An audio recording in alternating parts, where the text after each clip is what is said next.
Welcome to iDream media.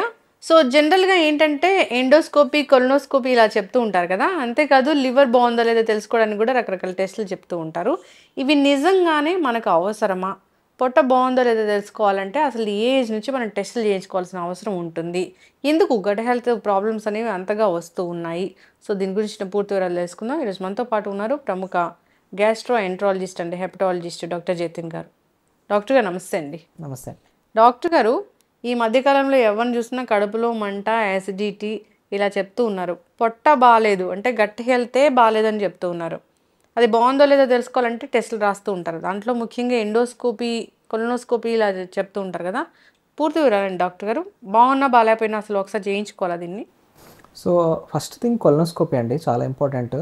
చాలామందికి colon అంటే పెద్ద పేగులో పూతలాగా, క్యాన్సర్ లాగా తోని చనిపోవడం జరుగుతుంటుంది చాలా మందికి. రీసెంట్గా కోలోరెక్టల్ క్యాన్సర్ అనేది పెరుగుతుంది ఇయర్ ఆన్ ఇయర్. దాని ఇన్సిడెన్స్ అండ్ ప్రివలెన్స్ కూడా పెరుగుతుంది. సో మనం ఎర్లీ స్టేజ్లో కోలాన్ క్యాన్సర్ని కనిపెట్టాలి అంటే కోలోనోస్కోపీ ఒకటే మనకు solution. That is the best solution. దాంట్లో ఏం చేస్తామంటే ఒక కెమెరాతోని మనం లోపలికి వెళ్ళి పెద్ద పేగులో చూస్తాం. చిన్న చిన్న పాలిప్స్ అంటే కురుపుల్లాగా ఉంటాయి అనమాట. సో అవి కనబడితే మనం చాలా ఈజీగా సర్జరీ లేకుండా అప్పుడే మనం తీసేయచ్చు మెజారిటీ ఆఫ్ ద పాలిప్స్ని. స్టార్టింగ్ స్టేజ్లో తీసేయడం వల్ల మనం అది క్యాన్సర్గా మారే ముందే మనం తీసేస్తాం. అసలు ఈ పాలిప్స్కి అసలు సిమ్టమ్సే ఉండవు. మనకి కోలాన్ పెద్ద పేగు క్యాన్సర్ వచ్చింది, దానికి సిమ్టమ్స్ వచ్చేదాకా వెయిట్ చేసామంటే ఆల్రెడీ అది చాలా వరకు స్ప్రెడ్ అయి ఉంటుంది. ఎవరైతే మోషన్స్లో బ్లడ్ బరువు తగ్గిపోయి మా దగ్గర తీసుకొని వస్తారో, మేము క్యాన్సర్ చేస్తామో, చాలా మందికి ఆల్రెడీ అది పేగు దాటి స్ప్రెడ్ అయిపోయి ఉంటుంది. అండ్ వాళ్ళ పెరిగిపోయినాయా కేసెస్? చాలా చాలా ఇంక్రీజ్ అవుతుంది. ఎందుకంటే మన డైట్ వెస్టర్నైజ్ అయిపోతుంది, మన ఫైబర్ కన్జంప్షన్ తగ్గిపోయింది, తర్వాత ఫిజికల్ యాక్టివిటీ తగ్గిపోయింది, రెడ్ మీట్ కన్జంప్షన్ పెరిగింది. Lot of our diet and lifestyle factors are responsible for increase in the colon cancer. So యుఎస్లో అయితే ఖచ్చితంగా అందరికీ లక్షణాలు ఉన్నా లేకున్నా కూడా 45 ఏజ్ పైన అందరికీ కొలనోస్కోపీ చేయించుకోవాల్సిందే. మన ఇండియాలో ఎందుకు మరి ఆ రూల్ పెట్టలేదు అని అడిగితే, మన కొలనోస్కోపీ కాస్ట్ వచ్చేసి సమ్వేర్ బిట్వీన్ 6,000 నుంచి 8,000 మధ్యలో ఉండొచ్చు depending on the hospital. But at a national level మనం అందరికీ ఈ రూల్ పాస్ చేస్తే మన దగ్గర అంత ఇన్ఫ్రాస్ట్రక్చర్ లేదు అండ్ కాస్ట్ బెనిఫిట్ అనాలిసిస్ చూసుకుంటే మనకి వర్కౌట్ అవుతుంది అనేది నేషనల్ లెవెల్లో థింకింగ్. అది వాళ్ళ పాయింట్ ఆఫ్ వ్యూ బాగానే ఉంది. But if you look at individual point of view, urban life style, మన సిటీలో ఉన్న మన పాపులేషన్ తీసుకుంటే, రీసెంట్గా పెద్ద కార్పొరేట్ హాస్పిటల్లో జరిగిన స్టడీలో కూడా మన దగ్గర ప్రివిలెన్స్ యూఎస్లో కన్నా ఇంకా ఎక్కువ ఉంది. సో సిటీలో ఉన్న వాళ్ళకి అట్లీస్ట్ మనము రికమెండేషన్ ఇవ్వాల్సిందే. And anybody who is above age of 45 we would recommend that you get a colonoscopy done. Better safe than sorry. Colonoscopy అంటే అది కూడా ఎండోస్కోపీ లాగా ఒక కెమెరా ఉంటుంది, అట్లాగే ఉంటుందా? యా, ఆల్మోస్ట్ ఒక 1 centimeter ట్యూబ్ అండి. దాని ఎడ్జ్లో లైట్, ఒక కెమెరా ఉంటుంది, ఫ్లెక్సిబుల్ ట్యూబ్. దానివల్ల పెయిన్ ఏమి ఉండదు, మైల్డ్ డిస్కంఫర్ట్ ఉంటుంది. మనం మలద్వారం ద్వారా లోపలికి వెళ్తాము, టిపికలీ 15 to 20 minutes మధ్యలో పడుతుంది. కొంచెం డిస్కంఫర్ట్ తక్కువ, అంటే డిస్కంఫర్ట్ వద్దనుకుంటే కొంచెం మైల్డ్ అనెస్థీషియా ఇస్తాం. అంటే జనరల్ అనెస్థీషియా ఇంట్యూబేషన్ లా కాకుండా కాన్షియస్ సెడేషన్, వెంటనే మీకు మళ్ళీ మేలుకు వచ్చేస్తుంది. 20 minutes లో ప్రొసీజర్ అయిపోతుంది. మలద్వారంలో వెళ్ళి మొత్తం పెద్ద పేగు అంతా చూసి వచ్చేస్తాం. ఓకే, దీంట్లో ఏమేమి తెలుసుకోవచ్చు అసలు ఈ కొలనోస్కోపీలో? యా, సో కొలనోస్కోపీలో మనకి పెద్ద పేగులో అల్సర్ ఉన్నా, క్యాన్సర్ ఉన్నా, క్యాన్సర్ యొక్క స్టార్టింగ్ స్టేజ్ పాలిప్ ఇందాక చెప్పినట్లు, అలా కాకుండా కొన్ని డైవర్టికులైటిస్ అంటాం, అంటే మనం అవుట్ పోచింగ్స్ ఏమైనా ఉన్నా, లేకపోతే ఎలాంటి డిసీజెస్ ఉన్నా కూడా, ఇన్ఫెక్షన్స్ ఉన్నా కూడా, ఇన్ఫ్లమేటరీ బవల్ డిసీజ్ ఐబిడి అంటాం, అల్సరేటివ్ కొలైటిస్ కానీ, క్రాన్స్ కానీ విని ఉంటారు. ఎటువంటి డిసీజ్ అయినా కూడా మనం డైరెక్ట్గా కెమెరాతో లోపలికి వెళ్తేనే తెలుస్తుంది. చాలా మంది అడుగుతారు, మనం కొలనోస్కోపీ అయితే వద్దు, భయపడతాను, అది ఏంటో అనేది తెలియకుండా వేరే ఏదైనా చేయొచ్చు అంటే స్కాన్ చేయొచ్చు. కానీ స్కాన్ లిమిటేషన్స్ ఉంటాయి అన్నమాట. చాలా అడ్వాన్స్ స్టేజ్కి వెళ్ళిన తర్వాతనే మనకి స్కాన్లో పికప్ చేయగలుగుతాం. ఎర్లీ స్టేజ్లో డయాగ్నోస్ చేయాలి, అక్యురేట్గా చేయాలంటే colonoscopy the best. Colonoscopy only test కోసమేనా, ట్రీట్మెంట్ కోసం కూడా వాడతామా? Yes, very important.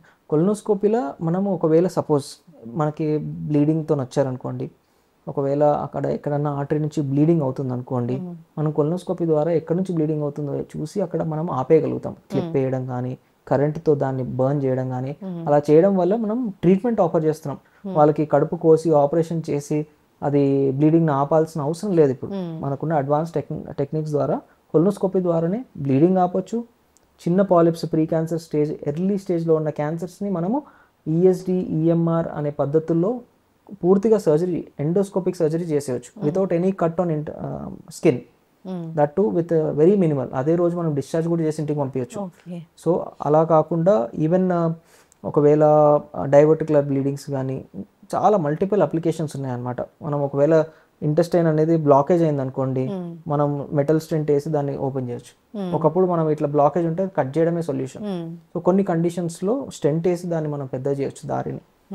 So stent ఇట్లాంటి చాలా చాలా ట్రీట్మెంట్స్ అవైలబుల్ ఉన్నాయండి. ఇప్పుడు పెద్ద పేగు హెల్దీగా ఉంది అంటే ఎట్లా ఉంటుంది, బాగాలేదు అంటే ఎలాంటి లక్షణాలు కనిపిస్తాయి? సో మనం యాజ్ అ బ్లాంకెట్ రికమెండేషన్ అందరూ ఒకవేళ కొలనోస్కోపీ స్క్రీనింగ్ చేయించుకోలేకపోతే there are some high risk features అనమాట. ఈ లక్షణాలు ఉన్న వాళ్ళు మాత్రం కొలనోస్కోపీ చేయించుకుంటే చాలా బెటర్. ఎవరు అంటే చాలా కాలంగా మలబద్ధకంతో బాధపడుతున్న వాళ్ళు, రీసెంట్గా ఇంకా సివియారిటీ పెరగడం కానీ, లేకపోతే మీరు యూజ్ చేసే నార్మల్ లాక్సేటివ్స్తో రెస్పాన్స్ లేకపోవడం కానీ, కొన్ని అలారం సిమ్టమ్స్ అంటాం. అలారం సిమ్టమ్స్ అంటే బరువు తగ్గిపోవడం ఇన్వాలంటరీగా, తర్వాత మోషన్లో బ్లడ్ వస్తే మాత్రం, తర్వాత కడుపులో విపరీతమైన నొప్పి కానీ వాంతులు కానీ వేరే ఎటువంటి ఫీచర్స్ ఉన్నా అప్పుడు మనం కొలనోస్కోపీ చేసి చూడడం బెటర్. అండ్ బ్లీడింగ్తోనే చాలామంది వస్తూ ఉంటారు.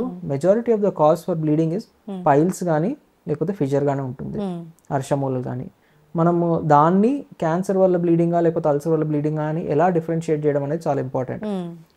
సో మనకి పైల్స్ కానీ ఫిజర్తో అలా బ్లీడింగ్ వచ్చినప్పుడు చాలా కొద్దిగా వస్తుంది, మోషన్ పైన సపరేట్గా దాన్ని స్మియర్ చేస్తూ కానీ అతుక్కొని కానీ వస్తుంది, చాలా స్మాల్ క్వాంటిటీలో వస్తుంది. మోషన్ వెళ్ళిన తర్వాత చుక్కల్లాగా పడడం కానీ అట్లా ఉంటుంది.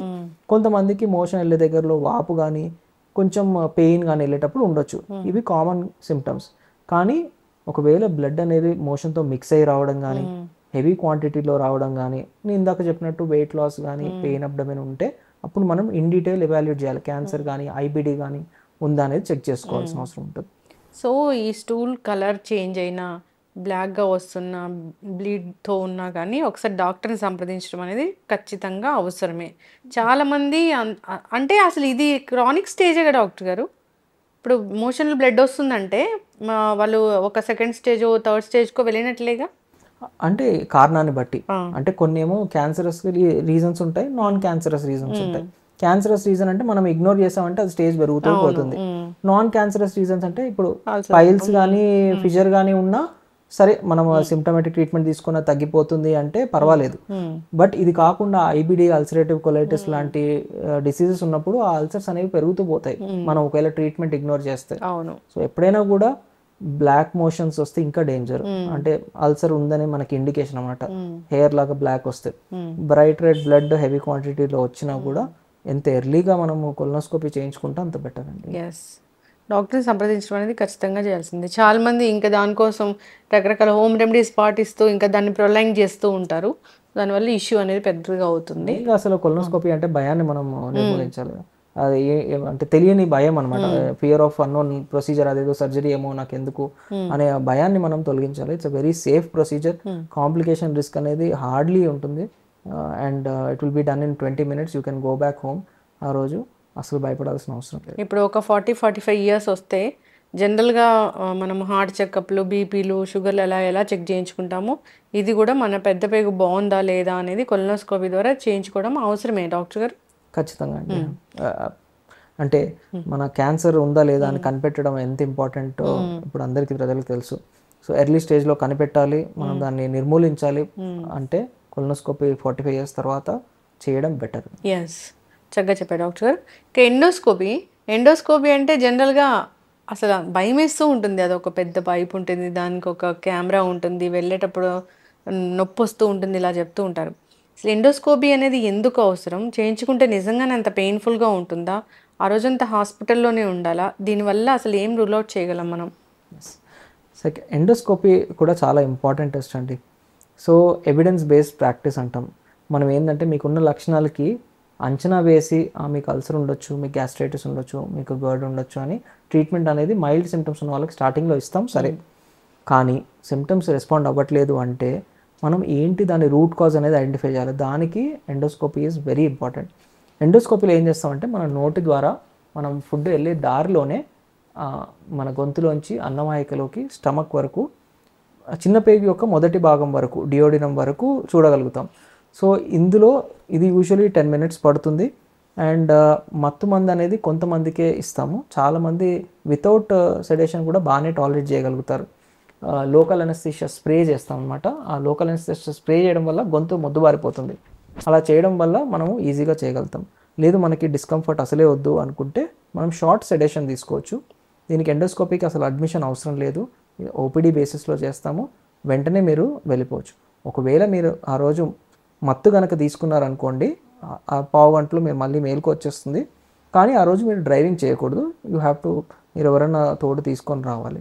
దీంట్లో మనం ముఖ్యంగా చూసేది ఏంటి అంటే, ఇప్పుడున్న గ్యాస్ట్రిక్ సమస్యలు, కడుపులో మంట, ఉబ్బరము, ఛాతీలో మంట, పుల్లని తేన్పులు, దీనికి రూట్ కాజ్ అనేది కనిపెడతాం. ఏమై ఉంటుంది దీనికి రూట్ కాజ్ అంటే, స్టమక్లో అల్సర్ ఉండొచ్చు. తర్వాత హైటస్ హర్నియా అంటాం. అంటే అన్నవాహికకి కడుపుకి మధ్యలో ఉన్న వాల్వ్ ఫంక్షన్ లూజ్ అవుతే అప్పుడు యాసిడ్ అనేది కడుపులోంచి ఛాతిలోకి వెళ్తుంది. దీనివల్ల ఛాతిలో మంట రావడం, ఛాతిలో నొప్పి రావడం, చాలామంది ఇది గుండె జబ్బేమో అనుకొని కార్డియాలజిస్ట్ దగ్గరికి వెళ్ళడం, వాళ్ళు టెస్ట్ చేసి లేదని మా దగ్గర పంపించడం చేస్తుంటారు. హర్నియా ఉందా, అల్సర్ ఉందా, తర్వాత హెచ్ పైలోరీ అంటే హెలికోబ్యాక్టర్ పైలోరీ అనే ఒక బ్యాక్టీరియల్ ఇన్ఫెక్షన్. ఇది చాలా కామన్గా ఉంటుంది. Almost 40-50% prevalence. అంటే మనం అందరిలో టెస్ట్ చేస్తే ప్రతి రెండో వ్యక్తిలో కూడా ఉండొచ్చు. కానీ అందరికీ మనం చెక్ చేయాల్సిన అవసరం లేదు. బట్ అట్లీస్ట్ లక్షణాలు ఉన్న వాళ్ళకి, ఫ్యామిలీ హిస్టరీలో ఎవరికైనా కడుపు క్యాన్సర్ ఉన్న వాళ్ళకి చేయించడం చాలా ఇంపార్టెంట్ అండి. పెద్ద వయసులో ఉన్న వాళ్ళకి, రీసెంట్ చేంజ్ అయిన సిమ్టమ్స్, గ్యాస్ట్రిక్ సిమ్టమ్స్ మీకు తగ్గట్లేదు అనుకుంటే చేస్తే చాలా కేసెస్లో క్యాన్సర్ని ఎర్లీ స్టేజ్లో కనిపెట్టగలిగాం, అల్సర్ని కనిపెట్టి దాని ట్రీట్మెంట్ ఇవ్వగలిగాం, బ్యాక్టీరియాని కనిపెట్టి దానికి మనం ఒక యాంటీబ్యాక్టీరియల్ కోర్స్ ఇచ్చేస్తే కంప్లీట్గా కిల్ చేయడం వల్ల చాలా వరకు రెస్పాన్స్ ఉంటుంది. అండ్ ఈ బ్యాక్టీరియా ఎందుకు ఇంపార్టెంట్ అంటే, కొంత పాపులేషన్లో ఇది క్యాన్సర్కి కూడా కాంట్రిబ్యూట్ చేస్తుంది. సో ఈ బ్యాక్టీరియా ఎరిడికేట్ చేయడం వల్ల క్యాన్సర్ రిస్క్ అనేది మనం తగ్గించగలుగుతాం. ఎస్, చక్కగా చెప్పారు డాక్టర్ గారు. హెచ్ పైలోరీ అనేది మనం మోస్ట్ కామన్గా వింటాం కదా, ట్రీట్మెంట్ ఈజీ అయినా డాక్టర్ గారు? అది ఏం లేదండి, ఒక 2 weeks యాంటీబయాటిక్స్ అంతే. కాకపోతే మనము ఎంపెరిక్ ఇవ్వలేము. అంటే టెస్ట్ చేయకుండా సుమారుగా అనవసరంగా యాంటీబయాటిక్స్ ఇవ్వడం అనేది it should not be done. దీనికనే కాదు, ఏ దానికి కూడా మనం యాంటీబయాటిక్స్ అనేది ఓవర్ యూస్ చేయడం వల్ల మన కడుపులో ఉన్న బ్యాక్టీరియా చనిపోవడమే కాకుండా ఫ్యూచర్లో మనకి ఇన్ఫెక్షన్స్ వస్తే రెసిస్టెన్స్ అనేది పెరుగుతుంది. అన్నెసెసరీ యాంటీబయాటిక్ యూజ్ చేయడం వల్ల, ఈ రెసిస్టెన్స్ వల్ల మన ఫ్యూచర్లో యాక్చువల్లీ అవసరం పడినప్పుడు మీరు మందులు తీసుకుంటే పని చేయకపోవచ్చు. సో యాంటీబయాటిక్ రొటీన్ యూజ్ అనేది అవాయిడ్ చేయాలి. నిజంగా బ్యాక్టీరియా ఉందని మనం ఎండోస్కోపీలో నిర్ధారించుకోగలిగితే జస్ట్ ఒక 2 weeks 3 tablets morning, 3 tablets evening 2 weeks తీసుకుంటే మంచి ఎరాడికేషన్ రేట్ ఉంది. కాకపోతే హెచ్ పైలోరీతో ఇంకో ప్రాబ్లం ఏంటంటే రీఇన్ఫెక్షన్ రేట్ ఎక్కువ ఉంది. అంటే మళ్ళీ కూడా ఇన్ఫెక్ట్ అవ్వచ్చు. ఎందుకు వస్తుంది అంటే contaminated water and contaminated food. So మనం ఎక్కడ బయటకు వెళ్ళినప్పుడు కూడా ఎస్పెషల్లీ ఇట్లాంటి ఇన్ఫెక్షన్ వల్ల ఇబ్బంది కలిగిన వాళ్ళకి, ట్రీట్మెంట్ తీసుకున్న వాళ్ళకి మళ్ళీ రాకుండా ఉండాలి అంటే మీరు వాటర్ అనేది ఆరో మాత్రమే, లేకపోతే బాటిల్ వాటర్ మాత్రమే తీసుకోవడము, అన్హైజీనిక్ ప్లేసెస్లో తినకుండా ఉండడం, ఇంట్లో కూడా ఓన్లీ ఆరో వాటర్ కన్స్యూమ్ చేయడం, ఇట్లాంటి ప్రికాషన్స్ తీసుకోవడం వల్ల ప్రివెంట్ చేయగలుగుతాం. ఓకే, చక్కగా చెప్పారు డాక్టర్ గారు. సో ఇది కూడా మనము ఒక 40 years ఆఫ్ ఏజ్లో అంటే ఏదైనా లక్షణాలు ఉంటే చేయించుకోవాలా, లేదంటే నార్మల్గానే టెస్ట్ చేయించుకోవాలి? సో కొలనోస్కోపీ అయితే లక్షణాలు ఉన్నా లేకున్నా 45-50 years దాటిన వాళ్ళకైతే ఖచ్చితంగా చేసుకోమని రికమెండ్ చేస్తాను. కానీ ఎండోస్కోపీ అందరికీ రికమెండ్ చేయలేనండి. కొన్ని areas of the world, for example జపాన్లో ఏంటంటే గ్యాస్ట్రిక్ క్యాన్సర్ ప్రివిలెన్స్ చాలా ఎక్కువ అనమాట. సో ఆ పాపులేషన్లో మనం ఎండోస్కోపీ అందరికీ యాజ్ అ స్క్రీనింగ్ మొడాలిటీ వాళ్ళు రికమెండ్ చేశారు. బట్ యాజ్ ఆఫ్ నో మన ఇండియాలో కోలాన్ క్యాన్సర్కి ఉన్నంత ప్రివిలెన్స్ గ్యాస్ట్రిక్ క్యాన్సర్కి అంత లేదు. సో అట్ దిస్ పాయింట్ మేము రొటీన్గా అయితే రికమెండ్ చేయము. బట్ ఎస్, గ్యాస్ట్రిక్ సమస్యలు ఉన్నవాళ్ళు, పెద్ద వయసులో ఉన్నవాళ్ళు, తర్వాత అలార్మ్ సిమ్టమ్స్ ఎట్లాంటివి అంటే బ్లడ్ వామిటింగ్స్ కానీ, బ్లాక్ మోషన్స్ కానీ, తర్వాత మింగడంలో ఇబ్బంది అంటే ఫుడ్ ఆగిపోవడం కానీ, మింగలేకపోతున్నాము, తర్వాత విపరీతమైన కడుపు నొప్పి, బరువు తగ్గిపోతున్నాము అన్నప్పుడు మనకి డౌట్ అనేది క్యాన్సర్ ఆర్ అల్సర్కి చాలా హై ఉంటుంది. అలాంటి వాళ్ళకి ట్రీట్మెంట్ మన సింపుల్ గ్యాస్ట్రిక్ మెడికేషన్స్తో ఇంప్రూవ్ కాని వాళ్ళు ఎండోస్కోపీ చేయించమని రికమెండ్ చేస్తాను. ఎస్, చక్కగా చెప్పారు డాక్టర్ గారు. అయితే ఇప్పుడు మనం లివర్ ఇష్యూస్ అనేది కూడా బాగా చూస్తూ ఉన్నాము. ఈ లివర్ బాగుందో లేదో తెలుసుకోవాలంటే ఒక బ్లడ్ టెస్ట్ సరిపోతుందా, దానికి స్కాన్ అనేది అవసరమా? సో చాలా ఇంపార్టెంట్ అండి. Liver health is very important, one of the most important organ of our body. మనం చాలా ఇంపార్టెన్స్ హార్ట్కి ఇస్తాం, కానీ liver performs more than 500 functions. And liver హెల్తీగా ఉంచుకోవడం ఎంత ఇంపార్టెంట్ అంటే దాని 80%-90% డ్యామేజ్ అయ్యేంత వరకు మీకు అసలు ఎటువంటి లక్షణాలు ఉండవు. అండ్ చాలామందికి అవేర్నెస్ కూడా లేదు అసలు లివర్ని ఎలా కాపాడుకోవాలనేది. ముఖ్యంగా మన లివర్ ఖరాబ్ అవ్వడానికి మెయిన్ కారణాలు చూసుకుంటే ఆల్కహాల్ ఫస్ట్ కారణం, second fatty liver, third viral hepatitis. మనం రీసెంట్గా వరల్డ్ హెపటైటిస్ డే సెలబ్రేట్ చేసుకున్నాం. సో ఈ 3 చూసుకుంటే ఎవరైతే ఎక్కువ ఆల్కహాల్ కన్జ్యూమ్ చేస్తున్నారో, బాగా ఊబకాయంతో సఫర్ అవుతున్న వాళ్ళు, obesity, cholesterol, diabetes, heart disease ఉన్న వాళ్ళు, వీళ్ళు అల్ట్రాసౌండ్ ఖచ్చితంగా చేయించుకోవాలండి. అల్ట్రాసౌండ్ సింపుల్ టెస్ట్, అందరూ మనం రొటీన్ యాన్యువల్ హెల్త్ చెకప్లో చేసుకునేదే.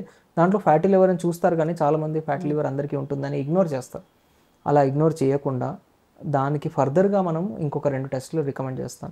ఏంటంటే ఒకటి లివర్ ఫంక్షన్ టెస్ట్, మనం ఆల్రెడీ ప్యాకేజ్లో ఉంటుంది. బిలిరూబిన్, ఏఎస్టీ, ఏఎల్టీ అండ్ ఈ వాల్యూస్ అనేవి ఒకవేళ అబ్నార్మల్ ఉన్నాయనుకోండి, ఖచ్చితంగా మీరు గ్యాస్ట్రెంట్రాలజిస్ట్ కానీ హెపటాలజిస్ట్ కానీ కన్సల్ట్ చేయాలి. అండ్ వీళ్ళకి మేము ఏం చేస్తామంటే ఫైబ్రో స్కాన్ అని ఒక అడ్వాన్స్ స్కాన్ చెప్తాం. సో ఆల్కహాల్ తీసుకున్న వాళ్ళు కానీ, ఊబకాయం, కొలెస్ట్రాల్, షుగర్ వ్యాధులతో బాధపడుతున్న వాళ్ళు అల్ట్రాసౌండ్ చేసినప్పుడు ఫ్యాటీ లివర్ అని తెలిసినప్పుడు liver function test and fibro scan చేసుకుంటే బెటర్ అండి. లివర్ ఫంక్షన్ టెస్ట్లో బిలిరూబిన్ కానీ ఏఎస్టీ, ఏఎల్టీ లెవెల్స్ అబ్నార్మల్ ఉంటే మీకు మెడికేషన్ ఇవ్వాల్సిన అవసరం ఉంటుంది. అండ్ ఫైబ్రో స్కాన్లో ఏం చూస్తామంటే, ఫైబ్రో స్కాన్ అంటే అల్ట్రాసౌండ్ లాంటి స్కానే, జస్ట్ మనకు బయట నుంచి పెట్టి చేసేది. దాంట్లో 2 వాల్యూస్ వస్తాయి. ఒకటి క్యాప్ స్కోర్, అంటే మనం లివర్లో ఎంత మోతాదులో ఫ్యాట్ డిపాజిట్ అయింది అనే దాన్ని బట్టి అక్యురేట్ స్టేజింగ్ ఉంటుంది. అల్ట్రాసౌండ్లో ఇచ్చే గ్రేడ్ 1, గ్రేడ్ 2 అనేది ఇంపార్టెంట్ కాదు, అది అక్యురేట్ కూడా కాదు. సో మన ఫైబ్రో స్కాన్లో చేసేది చాలా అక్యురేట్ ఉంటుంది. దాంతోపాటు లివర్లో ఎప్పుడైనా కొవ్వు పేరుకుంటే ఆల్కహాల్ వల్ల కానీ ఒబేసిటీ వల్ల కానీ ఆ కొవ్వు అనేది కొంతమందిలో ఇన్ఫ్లమేషన్ కాజ్ చేస్తుంది, అంటే డ్యామేజ్ చేస్తుంది లివర్ని. డ్యామేజ్ చేసినప్పుడు లివర్ ఎంజైమ్స్ అనేవి పెరుగుతాయి. బాడీ హీల్ చేయడానికి ట్రై చేసినప్పుడు అది మానుకుంటుంది. మానినప్పుడు ఏమవుతుంది, మన పుండు మానితే స్కారింగ్ అయిపోతుంది కదా, అలా లివర్లో చాలా ఏళ్ళ కొద్ది స్కారింగ్ అవుతే లివర్ పర్మనెంట్ డ్యామేజ్ అయిపోతుంది. దాన్నే మనం లివర్ సిరోసిస్ అంటాం. అది ఒక్కసారి మన లివర్ సిరోసిస్ స్టేజ్కి వెళ్ళిందంటే రివర్స్ తీసుకురావడం అసాధ్యం. అప్పుడు మనకున్న ఏకైక మార్గం లివర్ ట్రాన్స్ప్లాంటేషన్.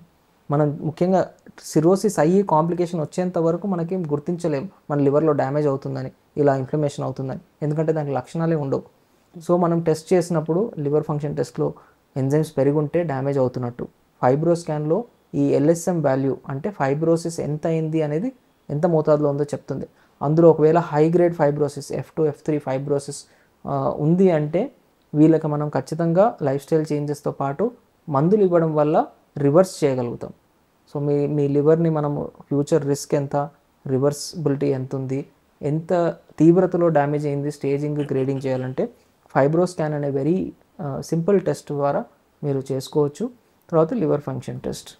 ఎస్, ఖచ్చితంగా డాక్టర్ గారు చాలా చక్కగా చెప్పారండి. Endoscopy, colonoscopy, liver function test గురించి, దానికి ఉన్న ఎలాంటి స్కాన్స్ ఉన్నాయి అనే దాని గురించి, ఆ స్కాన్స్ ద్వారా మనం ఎలాంటివి మనం రూల్ అవుట్ చేయొచ్చు, ఏం కనుక్కోవచ్చు అనేది, నాన్ ఆల్కహాలిక్ ఫ్యాటీ లివర్ అనేది కూడా ఈ మధ్యకాలంలో చాలామందిని ఇబ్బంది పెడుతుంది. ఎందుకు వస్తుంది డాక్టర్ గారు అసలు అది? సో ఆల్కహాల్ తీసుకోకుండా కూడా యాక్చువల్లీ చాలా మందికి లివర్ సిరోసిస్సే కాకుండా లివర్ క్యాన్సర్ కూడా డెవలప్ అవుతుంది without even going in to cirrhosis stage. And చాలా మంది మమ్మల్ని అడిగే క్వశ్చన్, అసలు నాకు క్యాన్సర్ ఎలా వచ్చింది, నేను అసలు ఆల్కహాల్ తీసుకున్న లివర్ ఎలా చెడిపోయింది అని పెద్ద క్వశ్చన్. చాలా మంది ఏంటంటే ఒబేసిటీని ఇగ్నోర్ చేస్తారు, ఎస్పెషల్లీ సెంట్రల్ ఒబేసిటీ ఉన్న వాళ్ళు, బాగా కొలెస్ట్రాల్ లెవెల్స్ ఎక్కువ ఉన్న వాళ్ళు. లివర్లో ఏమవుతుందంటే ఫ్యాట్ డిపాజిట్ అవుతుంది. ఆ ఫ్యాట్ అనేది మనకి ఫారెన్ బాడీ లాగా మన బాడీ ట్రీట్ చేసి ఇన్ఫ్లమేషన్ అవ్వడం వల్ల లివర్ అనేది సిమిలర్ మేనర్లో డ్యామేజ్ అయిపోతుంది. ఎందుకు వస్తుంది అంటే, ఒకటి మన unhealthy dietary habits, sedentary life style, lack of physical activity and high consumption of processed food. So ఇవే ముఖ్య కారణాలు. కొంతమంది లావు లేని వాళ్ళు కూడా ఫ్యాటీ లివర్ రావచ్చు. వీళ్ళల్లో ఏంటంటే కొన్ని జెనెటిక్ రిస్క్ ఫ్యాక్టర్స్ ఉన్నాయన్నమాట. PNPLA3 జెనెటిక్ మ్యూటేషన్ అని, అలాంటి కొన్ని స్పెసిఫిక్ కండిషన్స్ ఉన్నాయి. దానివల్ల వాళ్ళు పాపం సన్నగా ఉన్నా, ఫిజికల్ యాక్టివిటీ బాగున్నా కూడా వాళ్ళ జెనెటిక్ ప్రిడిస్పోజిషన్ వల్ల ఆ ఫ్యాట్ అనేది మన వేరే ఆర్గన్స్కి యూటిలైజేషన్ కోసం పంపించాల్సింది పంపకుండా లివర్లోనే డిపాజిట్ చేసుకుంటూ ఉంటుంది మన లివర్. అదొక డిఫెక్ట్. సో అన్ఫార్చునేట్లీ వాళ్ళకి ఇంకా రిస్క్ ఎక్కువ ఉంటుంది. వాళ్ళకి కొన్ని ఇప్పుడు కొత్తగా చాలా మంచి మెడికేషన్స్ అప్రూవ్ అయ్యాయి and we are able to reverse fibrosis also. So early స్టేజ్లో మనం కనిపెట్టగలిగితే డెఫినెట్గా మంచి ట్రీట్మెంట్ ప్రొవైడ్ చేయగలుగుతాం. ఇప్పుడు పొట్టలో అల్సర్స్ ఉన్నాయన్నా కానీ దాన్ని కూడా అంటే మెడిసిన్స్తో తగ్గించవచ్చా డాక్టర్ గారు? దానికి ఏమైనా ట్రీట్మెంట్ అనేది? డెఫినెట్గా ఇప్పుడు ఒకప్పుడు తీసుకుంటే అంటే 2-3 decades back most common surgery మన జనరల్ సర్జన్స్ చేసేది అంటే ఈ అల్సర్ రిలేటెడ్ కాంప్లికేషన్ అంటే బ్లీడింగ్ పెప్టిక్ అల్సర్ కానీ పర్ఫోరేటెడ్ పెప్టిక్ అల్సర్ కానీ దీనికి చాలా కామన్గా సర్జరీలు అవుతూ ఉండేది. అని ఇప్పుడు తీసుకుంటే అసలు సర్జరీలు అనేవి మొత్తం తగ్గిపోయినాయి. ఇప్పుడు హార్డ్లీ ఎనీ సర్జరీస్ చూస్తున్నాం అల్సర్ రిలేటెడ్ కాంప్లికేషన్. ఎందుకు అంటే wide spread awareness, availability of antacids, కొంచెం ఇబ్బంది ఉన్నా కూడా మనం గ్యాస్ట్రోంట్రాలజిస్ట్ దగ్గరికి వెళ్తున్నాము, రిలవెంట్ మెడిసిన్స్ తీసుకుంటున్నాం. సో అల్సర్ వల్ల వచ్చే కాంప్లికేషన్ సిగ్నిఫికెంట్గా తగ్గిపోయి very easy to cure. Unless bleeding అలా ఏమైనా ఉందంటే మనం ఇందాక చెప్పినట్టు ఎండోస్కోపీ ద్వారా ఆపరేషన్ లేకుండా బ్లీడింగ్ని కూడా మనం క్లిప్స్ ద్వారా కంట్రోల్ చేయొచ్చు, కరెంట్ ద్వారా కంట్రోల్ చేయొచ్చు. అండ్ అల్సర్ మానుకోవడం కూడా just 4 to 6 weeks antacids and healing medications ఇస్తే పూర్తిగా హీల్ అయిపోతుంది. ఎస్, చక్కగా చెప్పారు డాక్టర్ గారు. మనం ఈ గ్యాస్ట్రిక్ ఇష్యూస్కి సంబంధించి, లివర్కి సంబంధించి మనం ఈ సిరీస్ అనేది కంటిన్యూ చేద్దాము. ఎలాంటి టెస్ట్లు ఉన్నాయి, ఎట్లా ఉంటే మన హెల్త్ అనేది బాగుంటుంది, గట్ హెల్త్ ప్రాబ్లమ్స్ రాకుండా ఏం చేయాలి, ఇట్లాగా మాట్లాడుకుందాం. సిరీస్ కంటిన్యూ చేద్దాం. చాలా చక్కటి ఇన్ఫర్మేషన్ డాక్టర్ గారు, ధన్యవాదాలు. థ్యాంక్స్. Thank you.